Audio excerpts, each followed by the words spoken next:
Okay, welcome everybody to the SRA webinar series. As with all of our webinars, this one is being recorded and will be hosted on the SRA website, that's sra.org.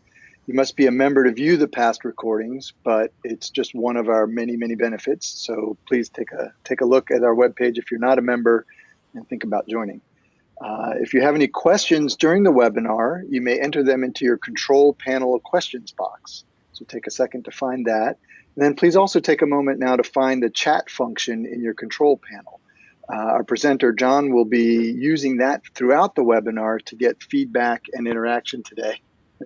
We'll also be using a poll, quite likely, so we'll be gathering information in various ways. Today's topic is science and risk communication. Our presenter is John Besley, who is the Ellis Brandt Professor in the College of Communications, Arts, and Sciences at Michigan State University.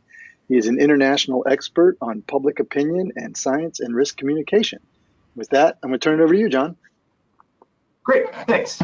And someone will tell me, I'm sure, if you can't hear me, but thanks so much for everyone for joining me. I'm really happy to be able to do this, and I'm gonna work through a set of slides here that I've used a little bit on campus here, and we sort of trialed out, but I'm excited to be able to try it out with some new folks in Society for Risk Analysis. It's a great community that I've been a part of.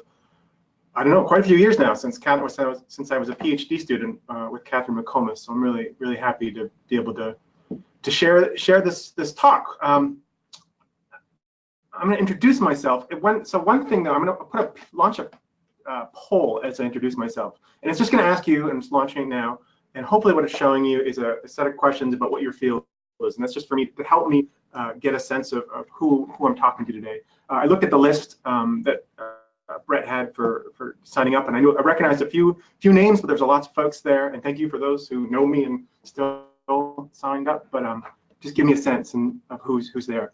It looks like it's coming in. It looks like about half, but sorry, about 4/10 natural sciences, 4/10 social sciences, and about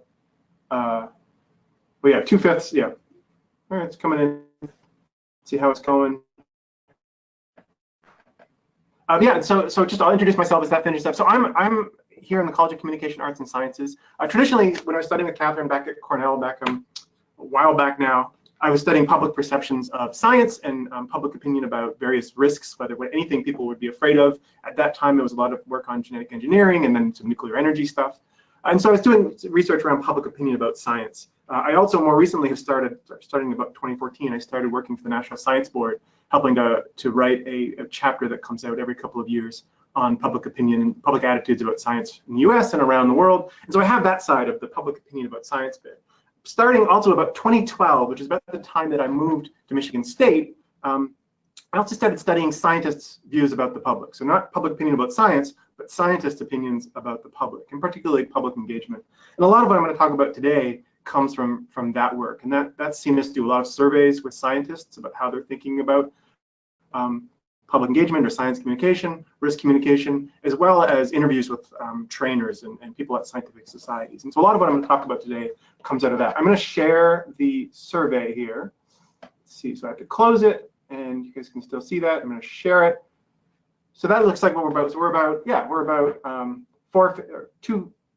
2/5 natural sciences, 2/5, or about a third social sciences, and then about a quarter others. That's really helpful for me to understanding who I'm talking to. I think for the natural sciences, that's awesome. I love talking to scientists. For the social sciences, I hope this will a lot of the stuff I'm going to talk about is really about trying to bring some of the work I think I see in the social sciences to improve science communication, risk communication. And then the other, I'm curious to know what that is, but that's great. All right, I'm going to hide that.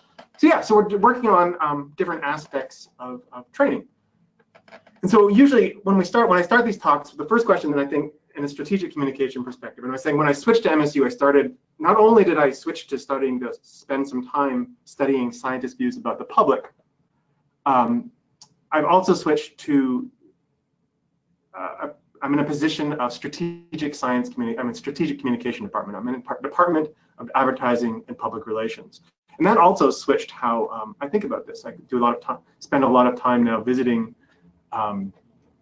advertising firms, PR firms. We're talking with people who are doing strategic communication for a living. And that's changed how I think about it. And if you're working with strategic communication people, hopefully the first thing that they should ask you is what your goal is. What are you trying to accomplish from communication? So this is where I love for people to use the chat question. And I see somebody asked me already to speak more slowly.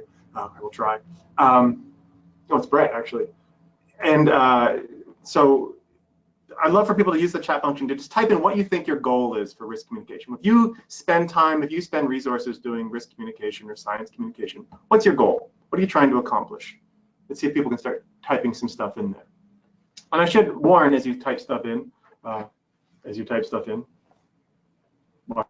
people type, that I asked this a lot of scientists, and I'd love to see what people say. And I may, it's quite possible, quite likely in fact, that I will push back a little bit on what people say. So I have introduced critical thinking more widely. So let me interrupt just for a minute, John. Folks are typing their chat things into the questions section, which is fine. So if you take a look at that, they're typing them in there instead. All right, I can pull that up.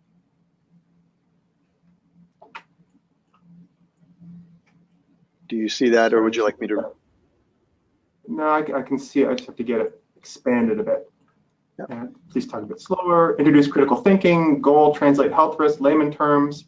Make people safer. Prepare students for careers. Improve risk governance. Improve health outcomes. Allay people's fears. Clear messages. Yeah, and so this is great. I appreciate people being willing to inform manufacturing workers. Support.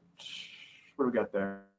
Support more evidence-based policy decisions, decrease people's sense that they're at risk, make people more skeptical of clickbait headlines, commitment among risk owners.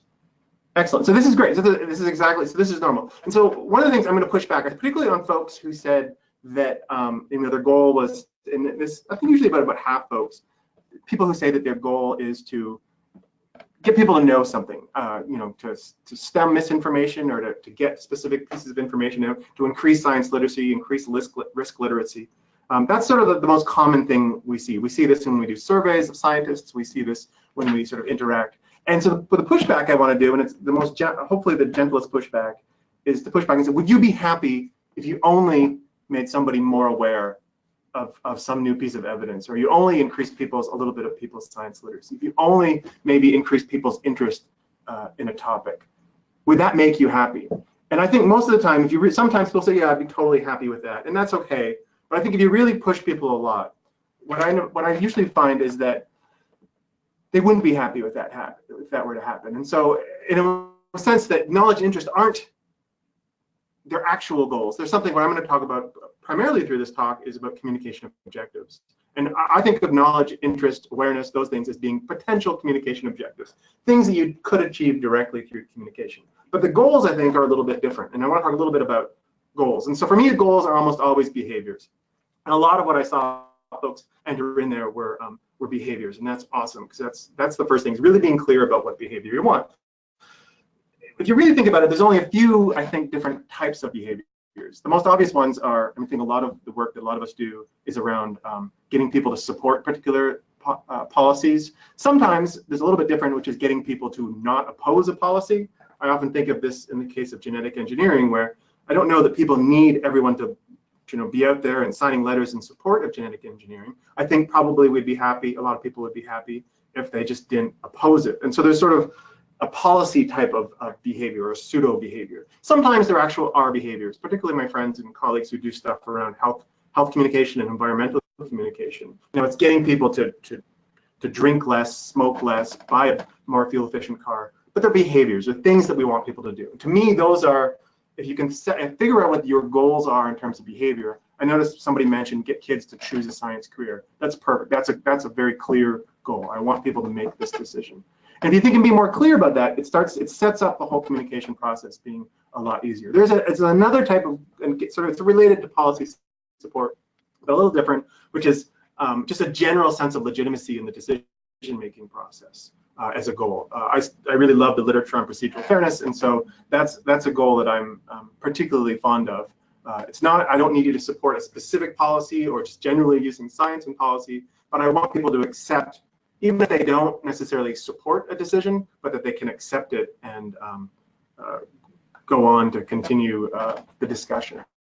I think that's a really important type of goal. But that's what I think of when I think of goals. And this is important because I think, unfortunately, I think a lot of the literature in science and risk communication is focused around science literacy. As I mentioned, one of the things that I do is I help write this report on public opinion about science for the US. And it has sort of the most famous measures of science literacy in it. And every time it comes out, people lament. It's very easy to lament. You know, these questions come out, and 15 or 16% of Americans don't know that the center of the Earth is very hot, or that maybe that half of people think that lasers work through sound waves, and we get really excited about this sort of thing. It's really easy, especially those of us who spend a lot of times in classrooms or spend a lot of times with our nose in books. It's really easy to get frustrated when you see how little people know about things. And of course, this is true of every field. Every field has a group of people who are worried about, in my world, media literacy or cultural literacy, health literacy. There's lots of folks who are really interested in that. The challenge is that we've known this for a while. I was on a National Academies committee a couple years ago where we went back through the literature. There's a really great meta-analysis by Nick Allam that I always point people to. But we went back through the literature, and the challenge with focusing on awareness or knowledge as your objective or your goal is that particularly your objective, is it just doesn't seem to be that highly associated with attitudes or behaviors. And that's a real problem. And so you start, but you can't just stop there. So, well, knowledge doesn't work.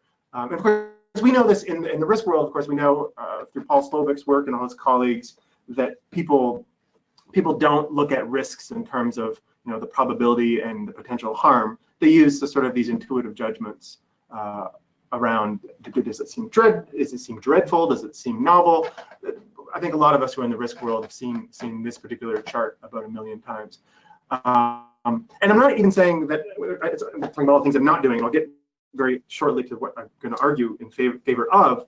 I'm not saying that science and risk communication isn't about sharing our knowledge.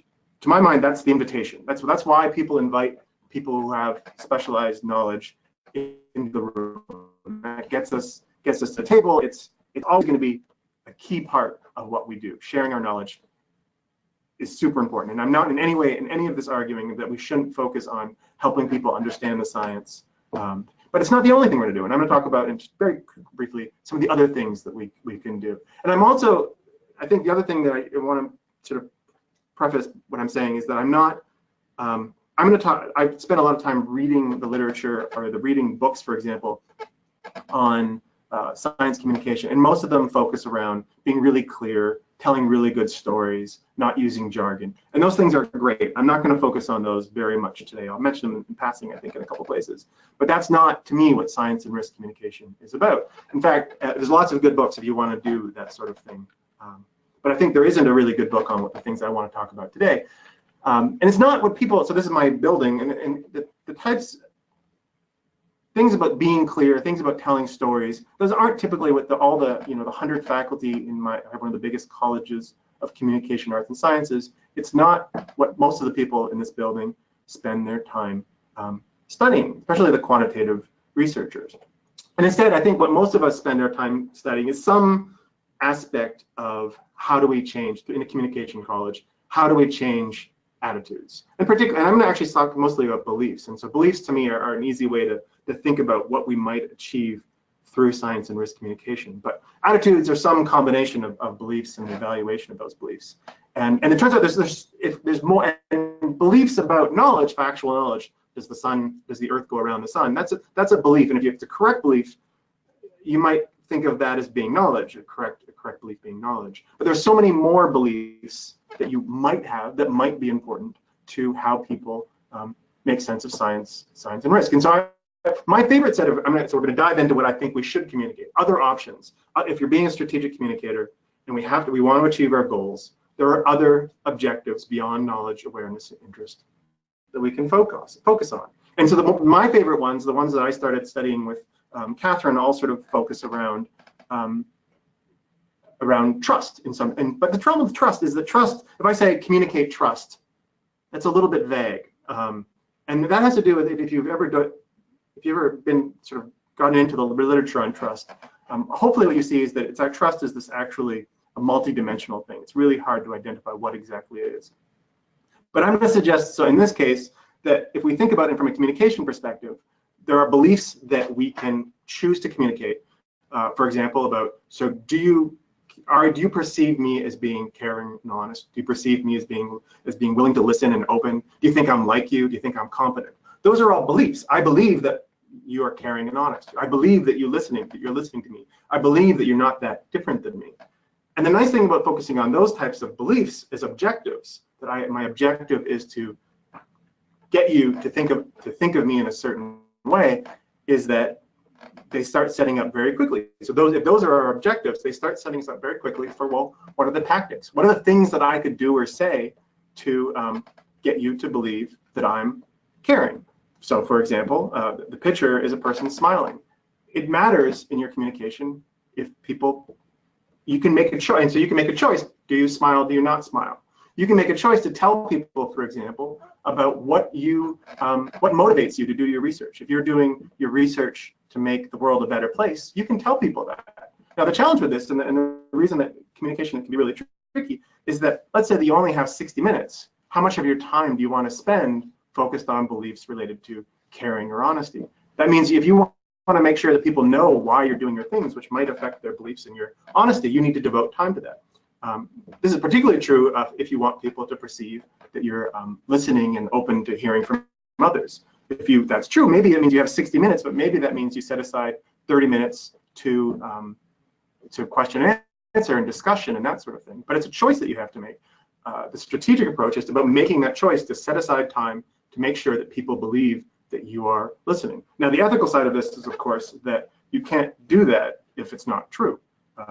And I don't spend as much time on ethics as I might, but nothing I'm saying should be suggested to say that you should lie about anything. If you are doing research because you want to make the world a better place, I'm saying it's okay and potentially valuable to share that information with other people. If you're listening to people, it's okay to make sure that people know that you're listening to them.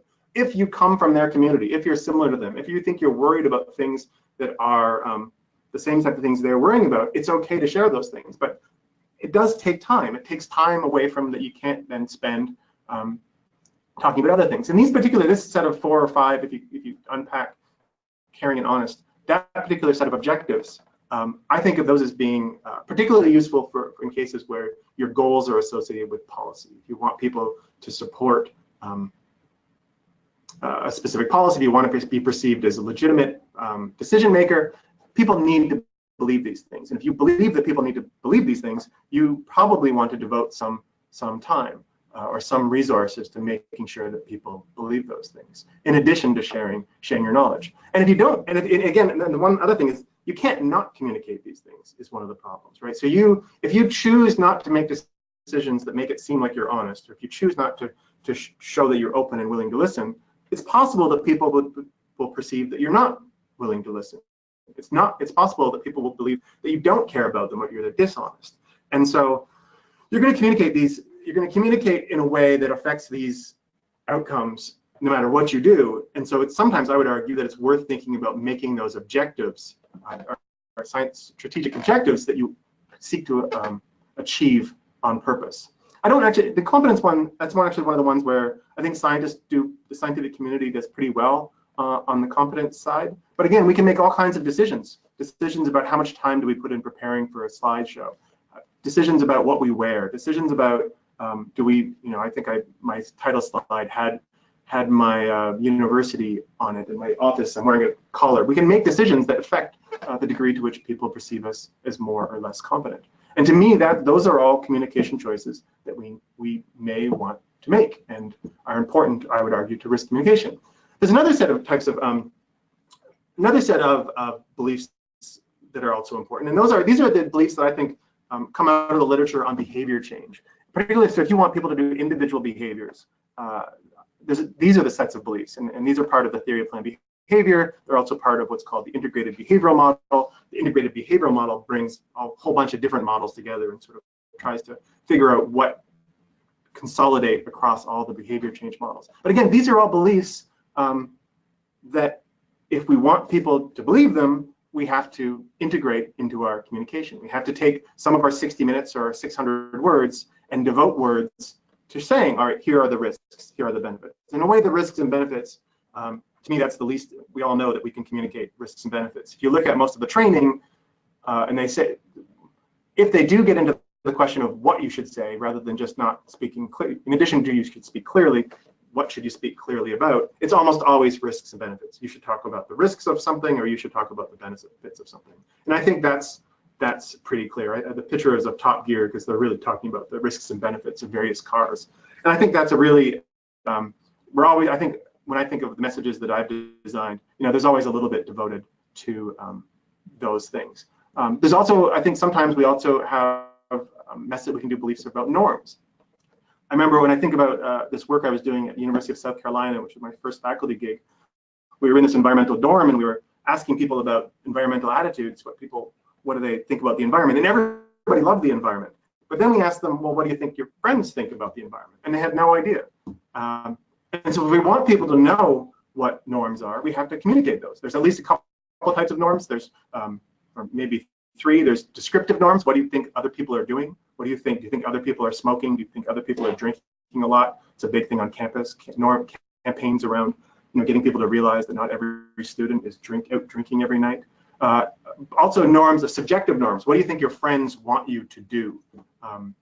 That's also can be really important. But again, if we want to communicate norms, if we think that people are misunderstanding what's normal, then we have to devote time in any of our communication space to messages about that or to other content about that. And the last one I think is particularly important, and I think this is efficacy. And there's a couple different kinds of efficacy. So there's beliefs about whether or not if I do something, it'll have any effect. We might call that response efficacy. So if we do carbon sequestration and storage, this paper I was just reading over here, is that going to make any difference? Or can I make it? Can I stop smoking? Do I have the ability to stop smoking? Is that something that'll work for me?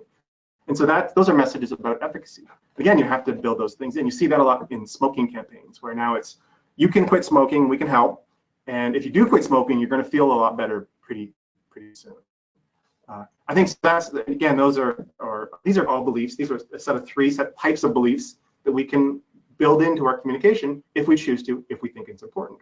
Which brings up the important question of, well, how do you know whether or not you should choose these? And I think that's a question of formative research, where you have to figure out, if do you need caring and honesty messages? If people already perceive you as caring and honest, maybe you don't need to devote as much time to that. If people already think you're willing to listen, maybe you don't need to devote time to that. If people already feel efficacious, maybe you don't need to spend time on that. But the trick is understanding what is the menu. I sometimes use the food metaphor, and these are all different ingredients. Figuring out what pieces are needed to make a satisfying meal. So those are all beliefs. I want to do one last objective that has to do with, that isn't sort of an objective related to beliefs, and that's the objective of framing. And so this isn't a belief where I can spend, you can put a little bit of content at the front that frames it in a certain way. But I think when we think about framing, it's sort of more of a holistic sort of way of thinking about putting an issue into context. So think about the issue this way. And of course, we all know the glass metaphor. One of my favorite framing stories is the work that the LGBT community did around equality. And so on one hand, they could have framed the issue as being about fighting for their rights. Pretty common, easy to fall back on war, conflict metaphor. And so the problem with that particular framing, if you choose that framing, or if you just fall into that framing, often when we think of framing, people don't choose the frame they use. They just start talking and see what frame comes out. But if you were being strategic and you really made choices about what frames you wanted to use, maybe they did, like, I'm going to do a war on gay people, war on LGBT community frame. But they were pretty conscious of that, and they said, no, we don't want to do that. Because if you choose that framing, that means that there's going to be the conflict frame means there's winners and there's losers. And that's really tricky. And so instead, which was really cool, was that the leadership in the LGBT community said, no, let's let's talk about this as just, we don't want anything special. We're not fighting for our rights. We just want to be treated like everybody else. Love is love. And to me, that's such a more powerful framing because it doesn't inherently suggest division. It doesn't inherently suggest conflict.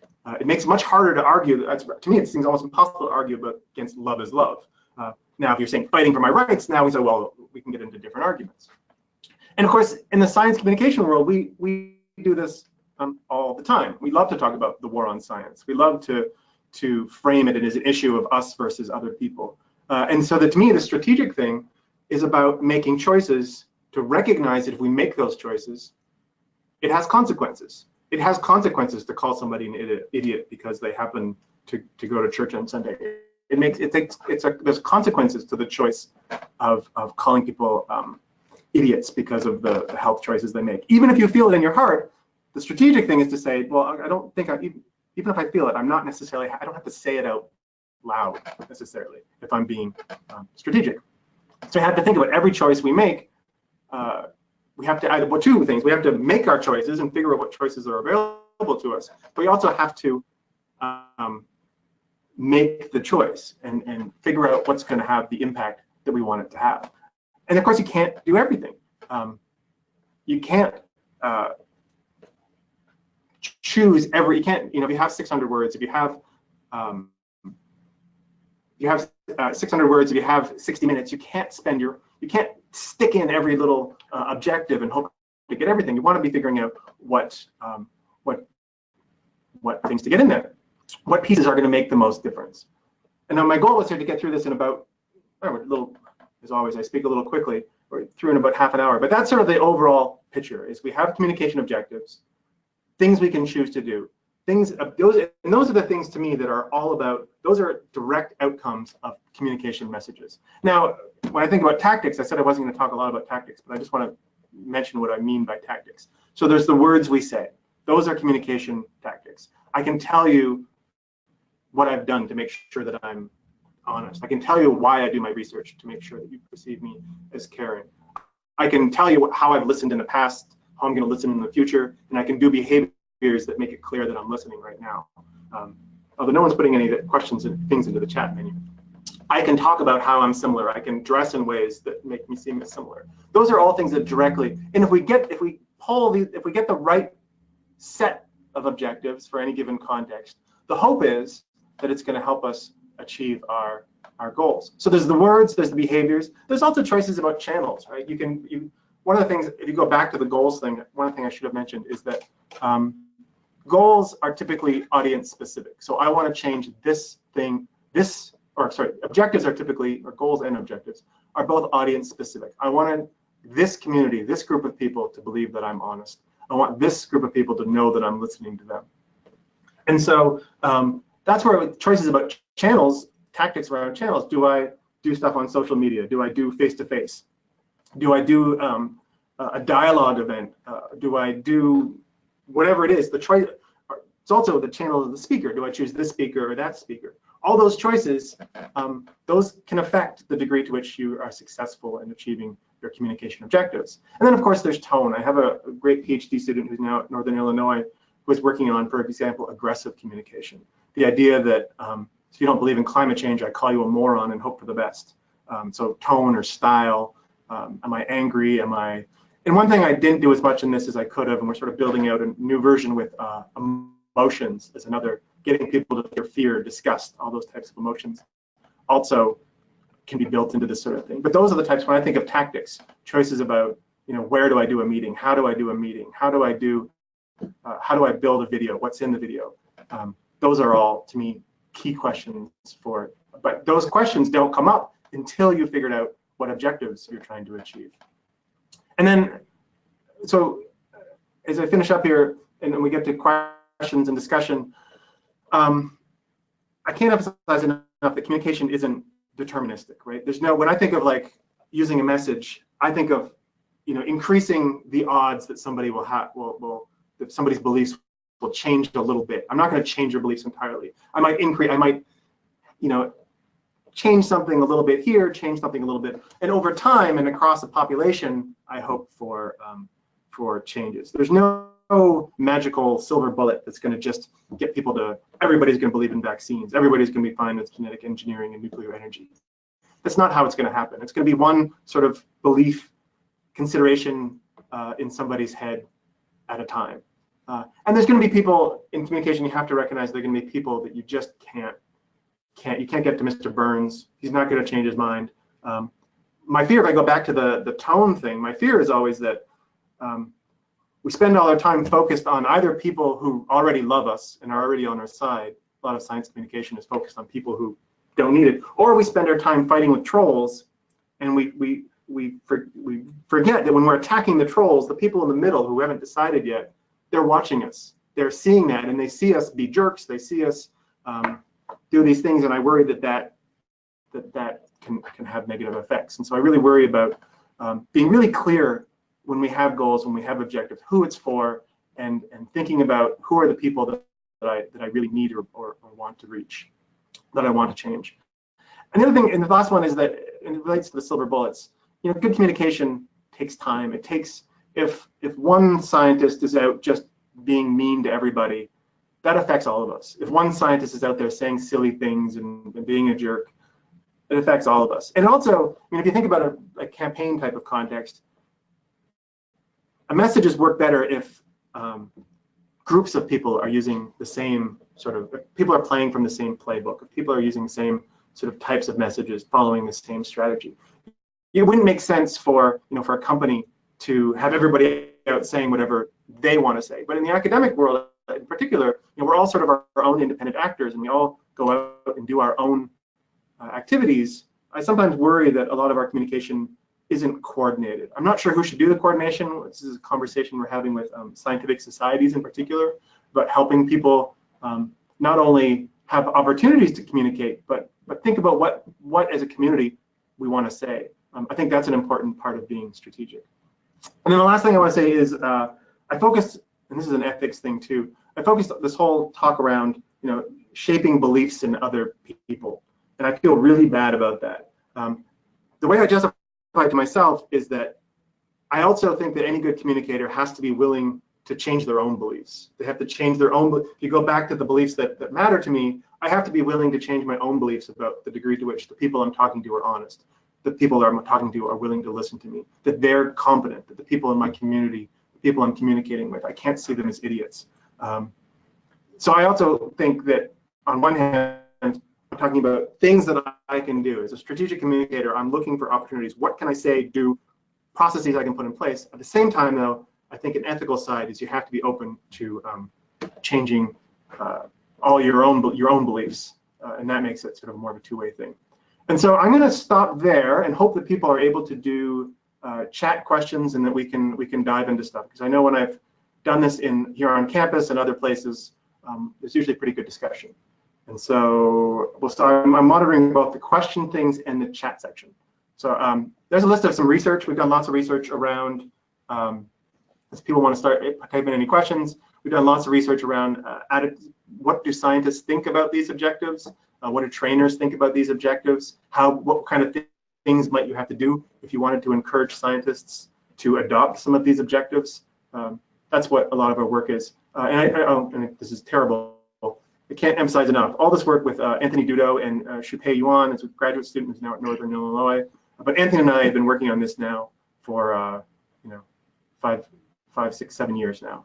And so all this work is stuff that we've been doing together. And so I will put the slide back onto here. So John. Yeah, questions? Yep. Yep, this is Brett. So if you look at your questions panel and you scroll down to the time of 11:30, where Lita Rishalmi, she was the first one to start asking questions for the discussion period. So I can read them to you if you'd like. So if you said 11:30. Yeah. All right. Yes. Hers is there any research on whether sarcasm and ridicule can be effective in changing attitudes? So starting with that question. Yeah. Can sarcasm and ridicule be effective at changing attitudes? I don't think so. So this is what Shupei Yuan is working on in particular. And so she did her dissertation around what we called aggressive communication. It might equally have been called uncivil communication. I just can't, for the life of me, I can't. So I suppose if you think about the logic of it, I suppose somebody could essentially putting up a situation where somebody is threatened, their self-identity is threatened, and they have a choice. Do I either reject the message or do I change my behavior? My guess is people are going to choose the reject the message option more likely. And so for the life of me, I can't figure out how it's a good idea. On the ethical side, I don't know. I mean, it doesn't seem like how I want people to see science.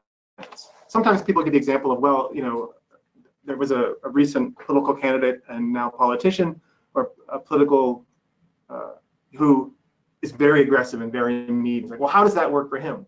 I think the big difference for politicians is that they only have to win a plurality of the vote, right? And then they get to wait 2 or 4 or 6 years and go again, and so they can be aggressive and mean and jerks because they don't have to do this forever. They just have to win an election.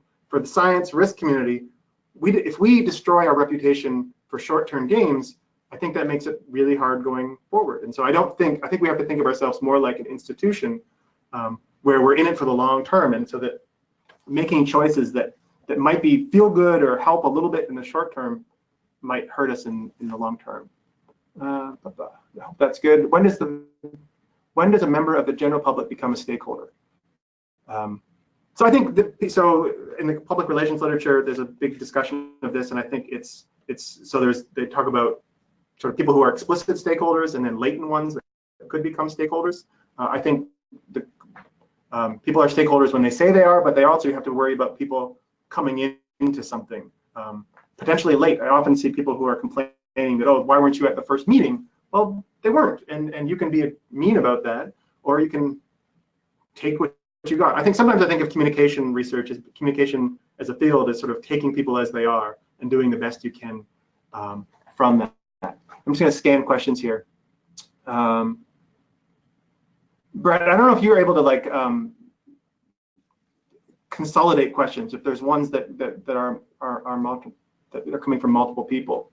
Sure. If you'd like, I can read you a few questions. That'd be great.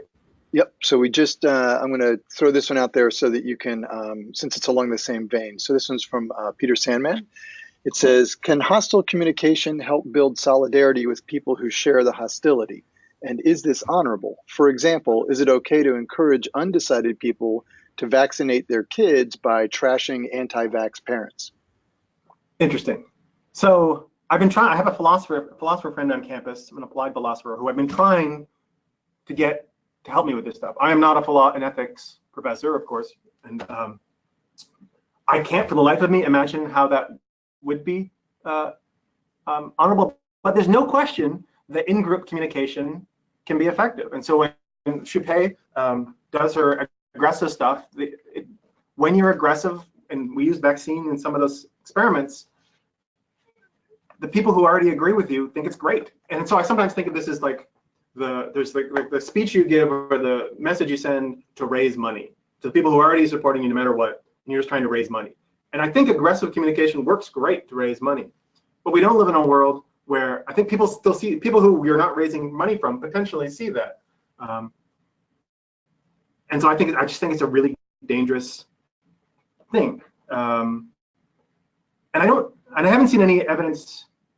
So one of the tricky things, so we worked a lot on the aggressive communication, and then Shupe was trying to figure out what polite communication would look like. And sometimes I joke that a lot of what I do is about helping scientists, trying to convince scientists to be nice, scientific community to be nice.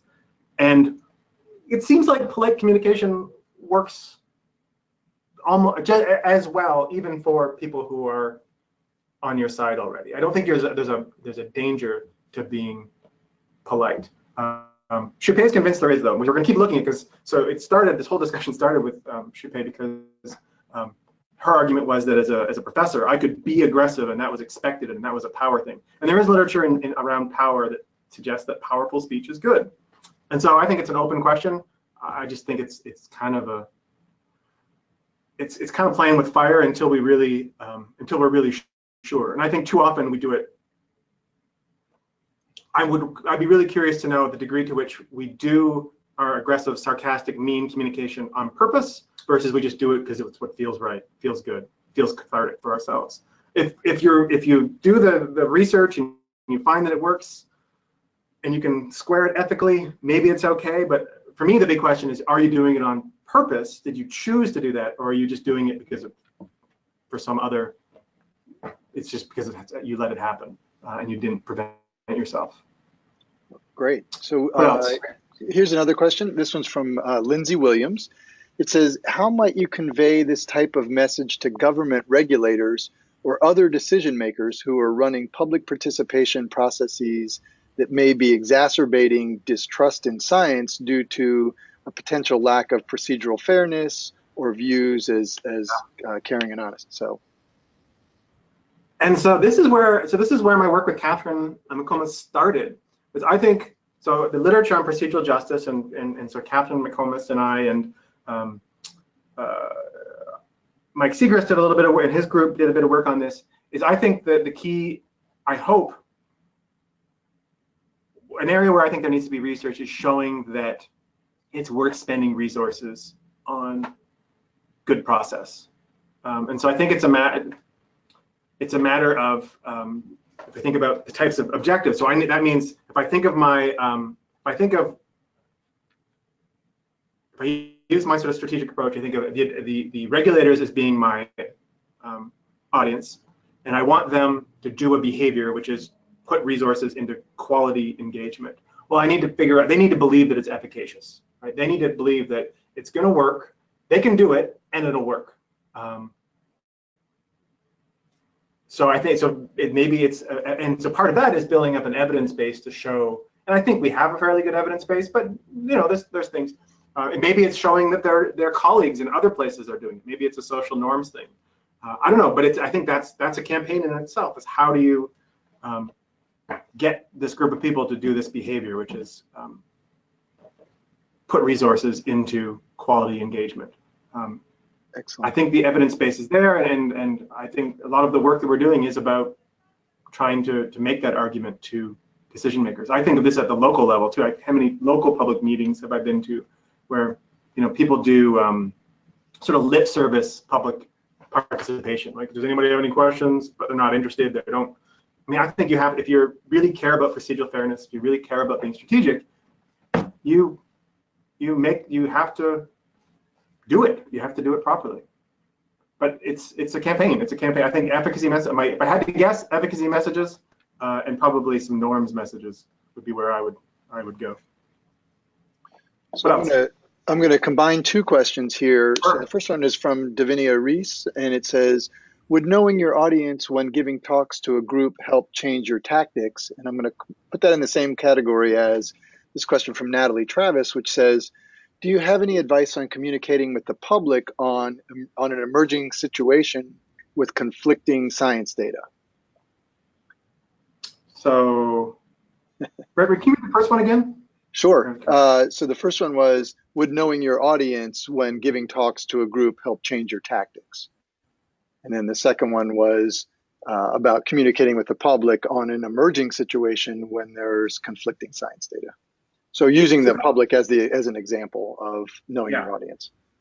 Yeah. So I'll say, so the knowing your audience thing I always think is funny. And there's the trite thing that I say is strategic approach isn't to know your audience, it's to pick your audience, right? So don't just pick whatever audience comes along, but to like I want to change behavior in this group of people, so I'm going to go looking for channels, looking for opportunities to do that. So I know my audience because I picked them. That being said, that's kind of trite, and I think once you pick your audience, then you need to know about them. You may pick them based on some sort of demographic or something, or some sort of community or whatever, but then you need to, the more you can know about them, the better. And so I think that's when I think of so know your audience, then the question is, well, what do you need to know about your audience? And that's where I come back to the formative research. I need to know what's their level, their ability to process messages of a certain complexity. So I need to know their literacy, because I need to gear my message. People can't process a message that's too complicated. That's one thing I need to know. I also need to know, do they think I'm dishonest? Do they think I don't care about them? Do they think I'm not listening to them? Do they think I'm incompetent? Do they think that, and so this is the things that you need to know about your audience, I would argue, are the objectives, like where they're at right now on these communication objectives. And if you figure out where they're at, how are they framing the issues? What do they think their friends think? What do they see right now as the risks and benefits? If you start knowing all of those things, now you can start figuring out where are the, I'm trying to find a different metaphor other than lever, but what are the levers that I can play with to get the outcomes that are to achieve the goals that I might have. Always recognizing that other people have goals too, and the ethics part of this is the part that bugs me the most, because I'm encouraging people to think about objectives, but I do recognize the objectives bit. And then on the conflicting data bit, I haven't seen any evidence that people can't deal with that. I think, in as much as I think all the evidence says that you just have to be as honest and open and as you can about, here's what we know, because of that, here's what we're doing. Essentially, it's procedural information. Here's what, so I think, so if you look at the crisis literature, they're often talking about, apologize and figure out whether or not you have to take blame, express empathy. But I think the other thing is you can talk about process. Here's what we're doing to figure out, here's what we're doing to figure out what's happening, which is a competence message. Here's what we're doing to make sure we're listening to you. So if you have insight, so it's a listening procedural fairness message. But I think I don't know what there is to do other than if you have conflicting data, you talk about the conflicting data and what you're doing to figure that out. And so again, competence, listening types of messages. Great. So this next one is from Cami Ryan. It says, we often fall into the trap of reactive risk communication to the detriment of proactive strategies. I like the notion of continually demonstrating trustworthy behavior as an overarching organizational objective. What do you think about that?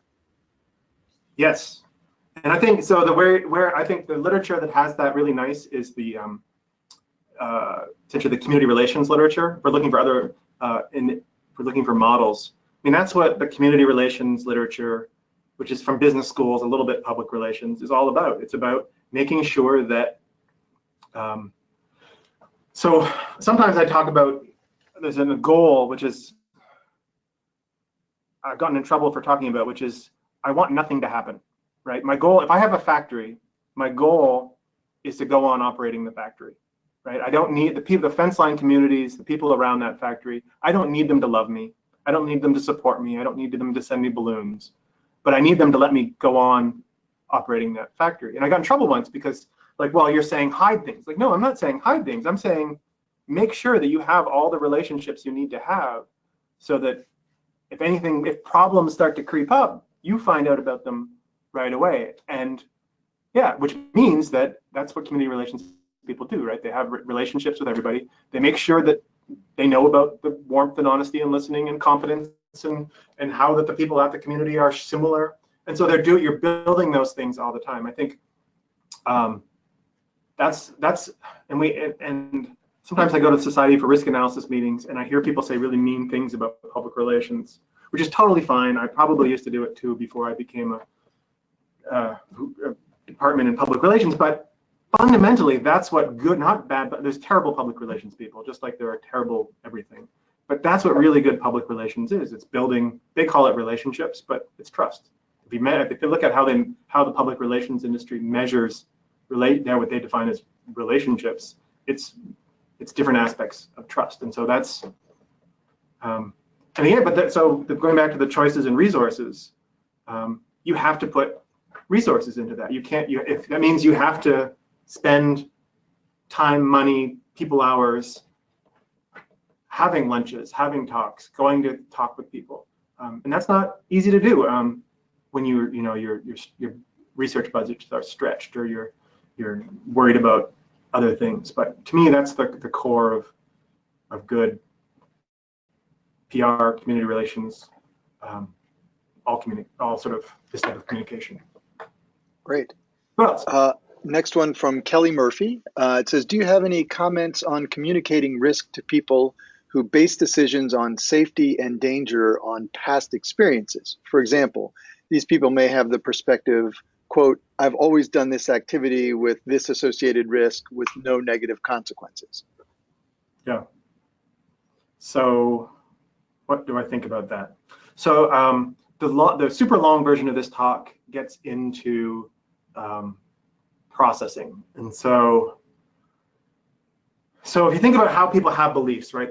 I think of it like it's my attitudes is the collections of the beliefs I have about it. So if it's a behavior like I ski without a helmet, let's say, and I've skied for 20 years without a helmet, and so I've developed a whole series. And if you ask me, I have a whole series of beliefs around that. And if I want to change the behavior, there's already 40 or 20 or 10 positive beliefs supporting that behavior. Wind in my hair, all those good. I don't have any hair, but and so you're not going to change somebody right away. It's about gradually creating beliefs that are consonant with the behavior that you want. So that means, so this is the risk message. They need to see risk content, and so maybe they're like, oh, stats about how many people were killed because they didn't have a helmet on, or but you have to think of it as a gradual process, not as persuasion literature, belief change literature isn't sort of like you have this thing, now you switched over to here. It's gradually increasing the benefits that's the beliefs that support a behavior, and maybe have people drop off the beliefs that don't support a behavior. Maybe increasing some there's things around using messages related to kids, but you start building up a campaign. But it's about getting at sort of gradually picking away at the beliefs that are supporting behavior. I'm not sure that's is satisfying. I mean, you can get into things like what do we call sort of getting people to challenging the degree to which their behaviors are associated with their values and other views, and you can work at it that way. But I don't know. I just think it's a gradual process of increasing the beliefs that are useful and letting the beliefs that aren't as useful drop away. I don't know. Good. So this next one is from David Eastman. It says, there are groups whose goal is to create doubt. This was a strategy of the tobacco industry to counter health concerns caused by tobacco. How does one effectively counter this type of strategy? Yeah. So this is one I've been worried.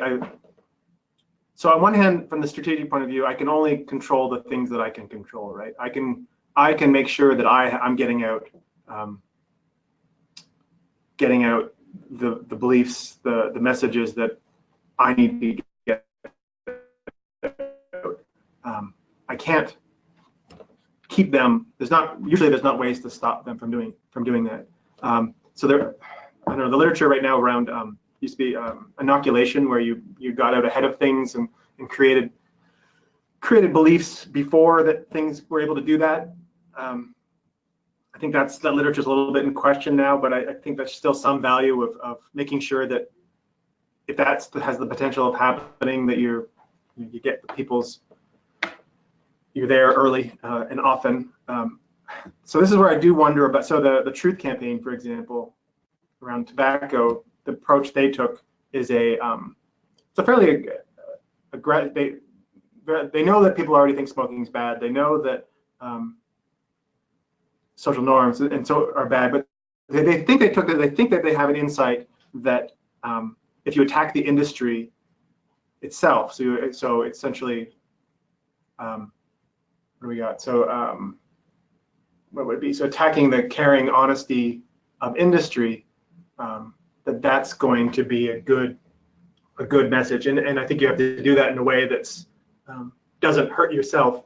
I think that's the best that they've sort of come up with is sort of making sure that, so not only can you do messages about why you are caring and honest, but you can do messages carefully about why you think another actor might not have your best interests at heart. And I think that's where the Truth Campaign went. I actually haven't seen good evidence on, I don't know if that's been effective. I'm not super sure. If I come back to the strategic stuff, though, is to some extent you can do the things that you can do. it's not super satisfying, but we operate in a, these are the things we can do.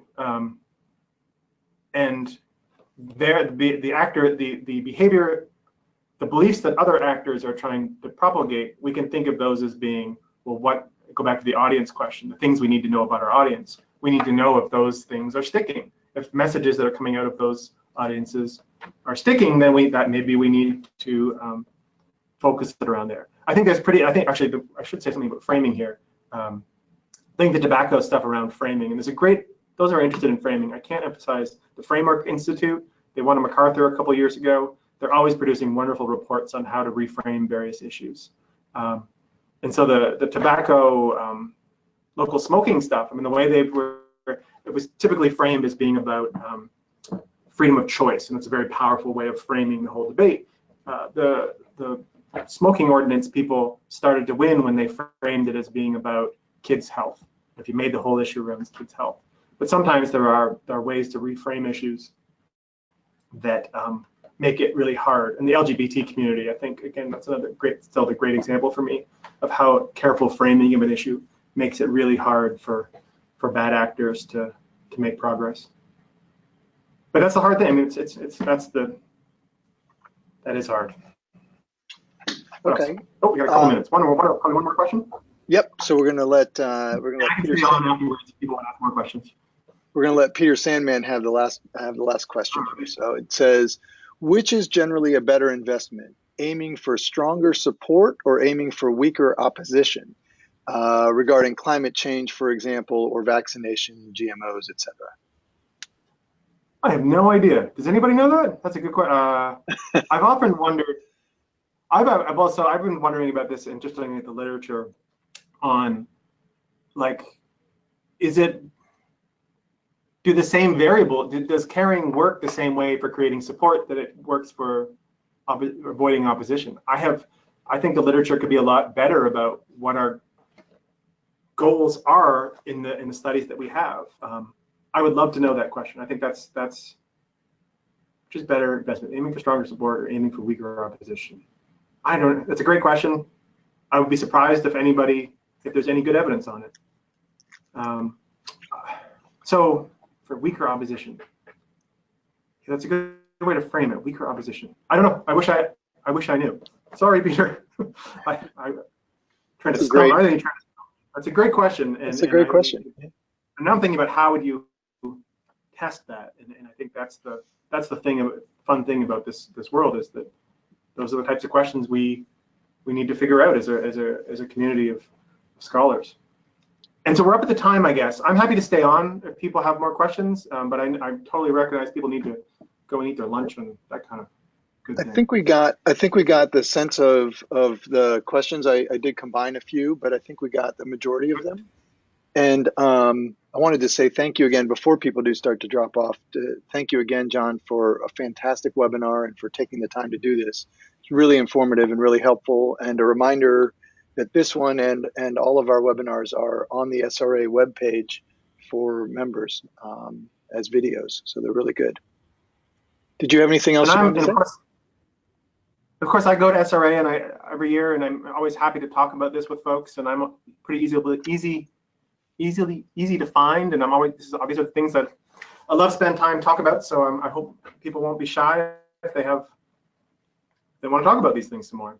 And this particular, but we're still working around this approach, trying to think about how to contribute to the training literature and how to. And so I'm always curious how people feel about this type of focus on objectives as being a core way of helping people communicate more effectively. So we got one more request here, and I accidentally skipped Peg Coleman's question, and sorry about that, Peg. Mm-hmm. But she says, and we got several people saying thank you for the webinar, of course, too. But so Peg says, thanks, John. Would you speak to the elements of risk communication, emotionality, trust, fairness? How does a scientist incorporate these elements into risk communications? That's a big question. Yeah, but I think I'd go back to. Do I have that slide? I don't know if I have it on here. Let's see. So you can probably see my behind. I didn't use this slide, but the way I think about it is if you have 800 words, 60 minutes, you can think about, or any content, right? You can think, well, what content do I put in there? And so to me, the easiest way to think about it is to look at anything you've written, or whether it's a talk or something for the conversation, and think about, well, what objective, what belief does this paragraph, does this sentence get at? Is this sentence help build trust? Does this sentence, or build, I don't like to use trust. Does this sentence speak to my warmth? Does this sentence paragraph speak to my honesty? Does this sentence speak to my an efficacy message to the audience, or an efficacy message that's related to the solution that I'm suggesting? To me, if you have time and have the ability, is to think carefully about whether or not you have the pieces you want to have in there. Don't just write something, but write something and then be really critical about, is this the emotion that I'm trying to get across? Do I have a message here? Is there content in here? Am I doing things that demonstrate that I'm listening? That you have, it's that making those choices, being very explicit about, and it feels Machiavellian in a way. But if you don't do it, it's going to happen anyways. People are going to draw conclusions about whether or not you're honest or warm or listening, no matter what. And so you have, to me, it's about making it, being prioritizing, checking, seeing if it's there, whether it's a checklist, whether it's yeah. I mean, to me, that's, is the emotion that you've done is the right emotion? Are you defaulting to anger or sarcasm, or just because that's what came out of your mouth or came out of your fingertips as you typed? To me, that's the bit. Did I answer the question? I think that is. I think you did too. That was great. So with that, I want to say thanks again, and really, really appreciate it. This was great. Thank you, John. I guess I'll hang out here if people have other. Yeah, I don't. I'm here, so 60. Oh, we're losing people. Oh no. Just a bunch of thank yous. All right, I'm gonna end it with that, and thank you again. Great, and I'm easy to find. Please, thank you very much, guys.